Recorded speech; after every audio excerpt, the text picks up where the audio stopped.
बिस्मिल्लाहिर्रहमानिर्रहीम। अस्सलाम वालेकुम। कैसे हैं आप सब लोग? उम्मीद है आप सब अच्छे होंगे।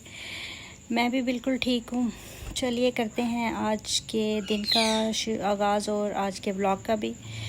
तो आज जो है वो सुबह सुबह मैं ज़रा अर्ली उठ गई थी क्योंकि आज मेरा कुछ प्लान था, कहीं जाना था मैंने, और मैंने सोचा कि मैं थोड़ा जल्दी उठ के और अपने जल्दी से जो काम हैं करने वाले वो कर लूँ, तो जो है वो बाकी के जो है वो मेरे जल्दी से काम ख़त्म हो जाएंगे। तो फिर मैं अपना जो मेरा एक प्लान बना हुआ है वहाँ, वैसे टाइटल से तो आपको पता चल ही गया होगा कि मैं कहाँ गई थी। तो मुझे ना आज हॉस्पिटल जाना था।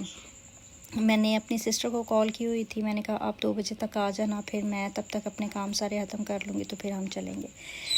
तो ये था कि मैं ज़रा आज इस वजह से थोड़ा जल्दी उठ गई थी। मैंने सोचा थोड़ा जल्दी उठ के तो अपने बाकी के सारे काम जो हैं वो निपटा के आराम से 1-1:30 बजे इनको लंच करवा के तो फिर मैं ना हम लोग निकल जाएंगे। तो सबसे पहले मैंने सोचा इधर से सफाई कर लूँ, क्योंकि असल में इस कमरे में तो कोई सोता नहीं है और वैसे भी हमारे घर में बच्चे नहीं हैं, तो सब बड़े ही हैं, तो फिर इतना ज़्यादा गंद होता भी नहीं है।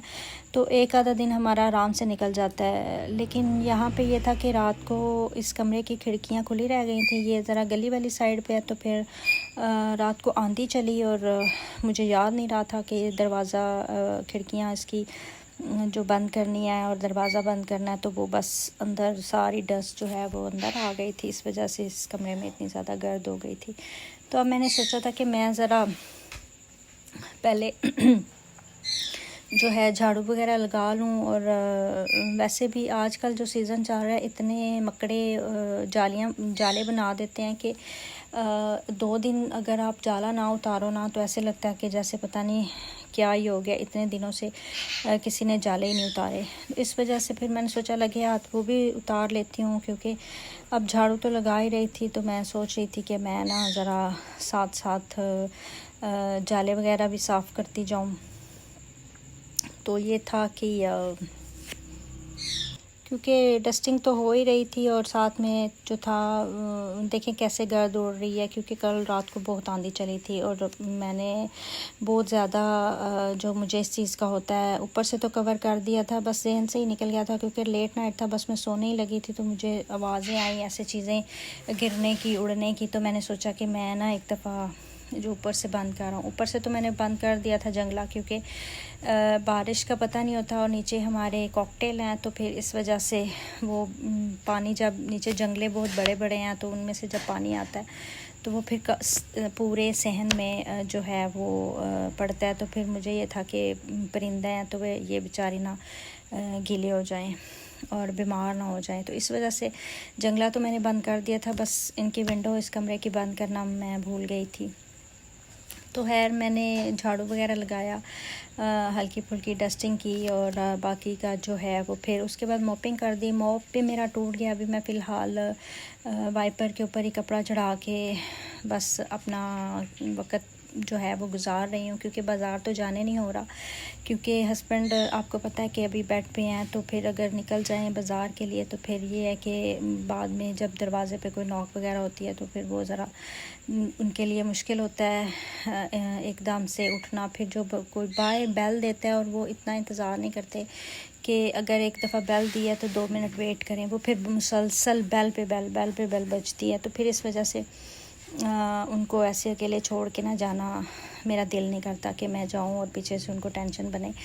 तो इस वजह से उसका ऊपर वाली स्टिक टूट गई थी, क्योंकि वो जब अम्मी की डेथ हुई थी तो घर में वो काम वाली एक रखी थी सफाई वगैरह के लिए, तो उनसे शायद टूट गई थी। फिर मैंने नहीं बोला, मैंने कहा यार टूटने वाली चीज़ थी, टूट गई है उसका इतना ही टाइम था, हर चीज़ का एक टाइम होता है, उसका भी टाइम था तो वो भी ख़त्म हो गया था, इस वजह से वो टूट गई।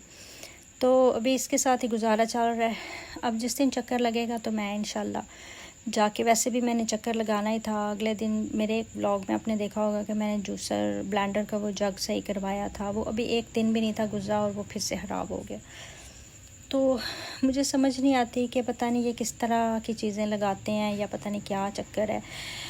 1 दिन भी नहीं निकला और उसका सारा जग था वो नीचे से फिर से वो हिल गया है। मुझे तो लगता है अब मुझे खुद ही वो सीखना पड़ेगा, जितनी बार वो ख़राब हो चुके हैं।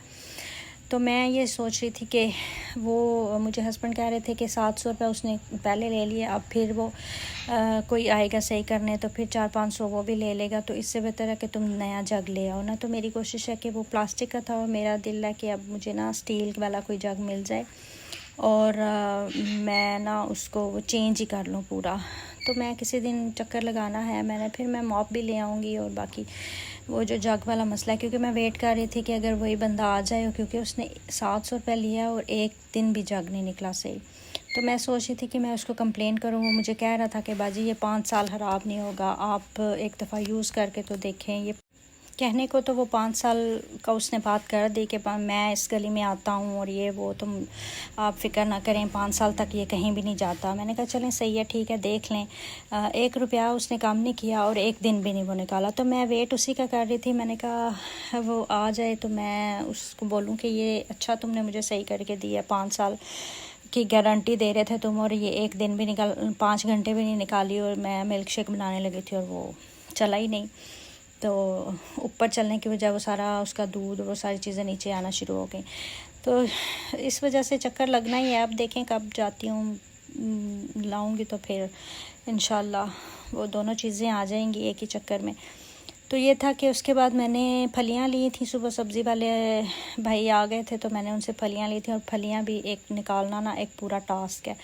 इनको निकालने बैठो ना तो पूरा 1-1.5 घंटा तो आराम से लग जाता है। अभी हमारी फलियां इतनी ज़्यादा थी नहीं, क्योंकि हम लोग थोड़े से लोग हैं, तो मैंने आधा किलो ली थी निकाल के, तो ये एक पाव से थोड़ी सी ज़्यादा ही निकल आई थी। मतलब हमारे लिए एक टाइम के लिए काफ़ी था।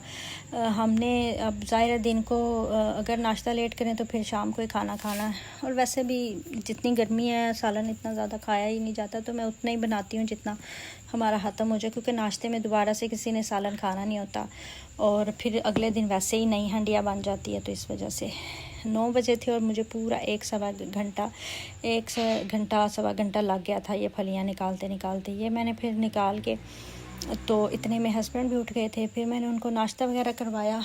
जो बीफ है वो मैंने रात को ही निकाल के फ्रीज़र से फ्रिज वाले खाने में रख दिया था। मैंने कहा सुबह मुझे इसको डीप फ्रोज़ करने में टाइम ना मिले, क्योंकि मैंने जाना भी है और मेरा ये था कि मैंने 1-1:15 बजे तक बिल्कुल फ्री होके रेडी होना है, क्योंकि मैंने अपनी सिस्टर को कॉल की थी तो उन्होंने आना था 2 बजे तक और मैंने उन्हीं के साथ डॉक्टर के पास जाना था। तो इस वजह से ये था कि वो आ जाएंगी तो हम लोग चले जाएंगे, मैं उनके आने तक रेडी रहूं, क्योंकि फिर उन्होंने वापस भी जाना था, गर्मी भी बहुत ज़्यादा थी। तो मेरी यही कोशिश थी कि मैं 1-1:15 बजे तक ना जो है वो फ्री होके तो मैं उनके साथ चली जाऊं फिर, क्योंकि एक दफ़ा हॉस्पिटल चले जाएं तो पता नहीं चलता कि टाइम इतने 1 घंटा 2 घंटे 3 घंटे आराम से इतना रश होता है वहाँ पे। तो ज़रा ये है कि आराम से। फिर मेरी ये भी कोशिश थी कि ये उठ गए हैं, मुझे ये भी था कि चलो अच्छा हुआ ये ज़रा जल्दी उठ गए हैं, इनको मैं नाश्ता करवा के बाकी अपना खाना वगैरह बना लूँगी। ये शुक्र था कि मेरी फलियाँ निकल चुकी थी। उसके बाद मैंने इनको नाश्ता करवाया और मैं फिर ऊपर चली गई थी। ऊपर जाने के बाद मैंने बर्तन वगैरह वॉश किए और साथ ही हंडिया चढ़ा दी थी मैंने। फिर साथ साथ मेरी हंडिया बन रही थी। मैंने जो है वो ये शुक्र है कि जो जितना भी गोश्त था आया था मैंने वो सारा उसी दिन साफ़ करके उसकी एक मैक्सिमम जो एक छोटी बोटी होती है मीडियम साइज़ की जो हर हांडी में इस्तेमाल हो जाती है वो मैंने करके रख दी थी। मुझे ज़रा ज़्यादा नहीं टाइम लगा कि गोश्त को पहले मैं साफ़ करूं फिर उसकी बोटियां छोटी करूं। ये मेरा मैं इस चीज़ के लिए बड़ी होती हूँ परेशान कि जो लोग ऐसे गोश्त के पैकेट्स बना के रख देते हैं तो फिर जब निकालो पहले उसको फिर डीप फ्रोज़ करो, फिर उसके बाद उसको साफ़ करो, फिर उसकी बोटियां छोटी करो, तो इतना टाइम लग जाता है। होता तो उस दिन भी ईद वाले दिन भी ज़ाहिर टाइम है। पहले वाले मैं अब इस ईद पे तो इतना ज़्यादा रश नहीं था, मतलब सबके घरों में कुर्बानी थी तो दूसरे तीसरे दिन सब आए थे। लेकिन पहले ये होता है कि पहले ज़रा जल्दी आ जाते हैं, छोटी नांद भी आ जाती है एक दिन पहले, तो इस वजह से फिर ये था कि मेरे पास काफ़ी टाइम था, मैंने गर्मी भी बहुत थी, तो मैंने जितना भी गोश्त आया था वो सारा मैंने जैसे जैसे आता था वैसे वैसे साफ़ करके, तो उसकी छोटी छोटी बोटियां करके और मैं उसको कंटेनर्स में डाल के तो मैंने रख देती रही हूँ, क्योंकि गर्मी ज़्यादा थी। मैंने कहा ख़राब होने से बेहतर है थोड़ा थोड़ा जो काम है वो निपट जाए। दिन तो मुझे पूरा ऐसे ही ऊपर नीचे होने में लग गया था, क्योंकि गोश्त लेके ऊपर आना, फिर उसको साफ़ करना, फिर नीचे जाना, सारा दिन लग तो गया था। लेकिन ये था कि बाकी के सारे दिन मेरे लिए थोड़ी आसानी हो गई थी। तो इस वजह से मुझे गोश्त को डीप फ्रोज़ करके उसको साफ़ करने या उसको बोटियां करने में इतना मसला नहीं हुआ। तो वो मैंने बस रात को निकाल के नीचे रख दिया था फ्रिज वाले खाने में, और वो सुबह तक बिल्कुल ऐसे हो गया था जैसे कि मतलब ये जमा नहीं है ना। तो उसमें से मुझे जितना गोश्त चाहिए था मैंने हाफ़ के जी गोश्त उसमें से ले लिया था, और हाफ़ के जी ये थी, मतलब हाफ़ से ये कम थी फलियाँ। तो मैंने बस इसको ऐसे अच्छे से भून के, क्योंकि मैं पहले मैं ऐसे पकाती थी कि सारा कुछ डाल के पानी डाल के रखते हैं, उस पर बहुत टाइम लग जाता था, इस वजह से कि पानी उसका खुश्क ही नहीं होता था, कभी ज़्यादा पानी पड़ गया कभी कम। तो फिर इस वजह से अब मैंने ना ये किया कि अब मैं इस तरह प्याज लहसुन अदरक इन चीज़ों में गोश्त को अच्छी तरह से भून लेती हूँ। बहुत अच्छे से भूनने के बाद मसाले वगैरह डाल के उन मसालों को भी अच्छी तरह भून लेती हूँ। भूनने के बाद फिर मैं उसमें इतना पानी डालती हूँ जिसमें बस गोश्त गल जाए। तो गोश्त गलने के बाद मैंने इसको जब कुकर को वेट लगाया था तो वो गोश्त इतना गल गया था और पानी बिल्कुल लाइट सा रह गया था। और फलियां फिर मैंने उस पानी में डाल के जो थोड़ा सा पानी रह गया था, कोई हाफ़ गिलास से भी थोड़ा कम होगा, तो मैंने फिर उसको वेट लगा दिया था फलियां डाल के और सिम पे। तो वो इतनी अच्छे से वो गल गई थी। मैंने उसको 5-7 मिनट का वेट लगाया था, क्योंकि फलियां ताज़ी थी तो इस वजह से उनको ना पकने में इतना टाइम नहीं लगा। और साथ साथ मैंने बर्तन वॉश कर लिए थे, थोड़ा जल्दी थी इस वजह से। और फिर मेरी 1-1:15 बजे तक मेरे सारे काम हो गए थे। 1 बजे तक फिर मेरी कोशिश थी कि मैं ना हस्बैंड को दोपहर का खाना खिला के जाऊं, इस वजह से कि हॉस्पिटल में पता नहीं लगता, इतना टाइम लग जाता है। तो फिर मैं अगर 2 बजे जाऊं और मुझे 5 बज जाएँ या 4 बज जाएँ तो उनको फिर भूख लग जाएगी, क्योंकि नाश्ता भी उन्होंने बस बॉयल अंडे और दूध पिया था, तो इतना हैवी नहीं था किया नाश्ता, इस वजह से। तो मैंने फिर कर दिया था उनको 1-1:15 बजे मैंने उनको खाना भी खिला दिया था। उसके बाद मैं रेडी हो रही थी और 1:45 बजे मेरी सिस्टर पहुंच आई थी ना मेरे पास। तो वो ये है कि फिर रिक्शा जो है वो हमारे जानने वाले ही हैं, मतलब उसी रिक्शे पे हम लोग जहाँ भी जाते हैं ना वहीं जाते हैं। ज़रा तसल्ली होती है, अगर देर सवेर हो जाए तो वो बंदा जानने वाला है, इस वजह से इतनी टेंशन नहीं होती। तो सिस्टर उसी रिक्शे पे आई थी, और फिर मैं जो है वो उसी पे वो वापस चली गई थी। तो मेरा बर्तन वगैरह हो गए थे, हस्बैंड को भी मैंने खाना खिला दिया था। उसके बाद ये था कि मैं फिर रेडी हो गई थी, क्योंकि 1 बजे जो है वो 2 बजे मेरी सिस्टर भी पहुंच आई थी। तो मेरे सारे काम हो गए थे बहुत अच्छे से। मुझे इतनी खुशी हुई कि मैंने इतनी जल्दी सारे काम ख़त्म कर लिए हैं।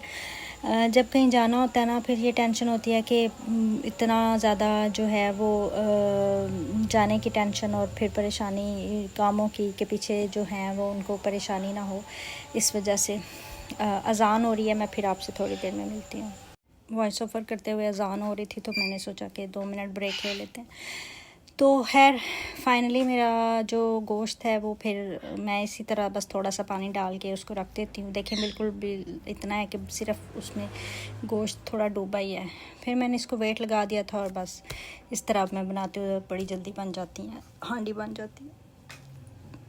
फिर ये था कि साथ साथ मैंने बर्तन भी वॉश कर लिए थे। मुझे ये था कि दूध वाला भी अभी जो है वो नहीं आया, और दूध वाले का कोई टाइम भी नहीं है, कभी 2:30 बजे, कभी 3 बजे, कभी किसी टाइम। तो मैं यही दुआ कर रही थी कि आ जाएं टाइम से और मेरा ये वाला भी काम ख़त्म हो जाए, नहीं तो ये कहाँ उससे दूध लेंगे और जो है वो कैसे सब कुछ करेंगे। तो मुझे बस ये टेंशन लगी हुई थी। मैं बस यही दुआ कर रही थी कि अल्लाह जी वो आ जाए। खैर अल्लाह जी ने मेरी दुआ सुन ली। मैं वैसे अल्लाह ताला से छोटी छोटी चीज़ें भी ऐसे ही दुआ मांगती हूँ कि अल्लाह जी मेरा ये काम हो जाए, और अल्लाह ताला मेरा सारे काम कर देते हैं। तो बाकी ये था कि बर्तन भी मेरे हो गए थे, बर्तन मेरे हो गए ही थे और मैंने कपड़े प्रेस किए थे, तो वो दूध वाला भी आ गया था। और दूध गर्म करने के बाद जब मैंने दूध को बॉयल किया और उसके बाद मैंने हस्बैंड को भी खाना दे दिया था। मेरी सिस्टर आई, उनको मैंने पूछा तो उन्होंने बोला कि नहीं खाना मैं नहीं खाऊंगी वापसी पे ना, क्योंकि मैंने लेट नाश्ता किया। मैंने कहा चलें ठीक है, सही है। बहनों का यही फ़ायदा होता है कि आप उनके साथ फ्रैंकली होके हर बात कर सकते हैं कि पहले हम काम कर लें। उसने कहा नहीं, पहले जो ज़रूरी है वो करते हैं, पहले हॉस्पिटल चलते हैं, उसके बाद खाना वाना तो बाद में होता रहेगा। मैंने कहा चलो सही है, ठीक है। इसलिए ये था। फिर मैंने उसको तो उसने भी नहीं खाया था, मैंने सोचा चलो वापसी पे उसी के साथ हम दोनों फिर इकट्ठे खाना खा लेंगे, क्योंकि उसको भी फलियाँ गोश्त बहुत पसंद है। खैर यहाँ पे मेरा सारा काम हो गया था, दूध वाला भी आ गया था, दूध बॉयल मैंने कर लिया था और हस्बैंड को भी लंच करवा दिया था। फिर मैं आराम से रेडी होके हम लोग निकल गए थे। तो आपको मेरा वीडियो कैसा लगा ज़रूर बताइएगा। आई होप आपको अच्छा लगा होगा। प्लीज़ उसको फुल वॉच कीजिएगा और सब्सक्राइब भी कीजिएगा, लाइक शेयर की ज़रूर कीजिएगा और अपनी दुआओं में अपनी बहन को याद रखिएगा। इंशाल्लाह ताला फिर मिलते हैं किसी नए व्लॉग में। अल्लाह हाफिज़। अपना बहुत सारा ख्याल रखिएगा। अल्लाह हाफिज़।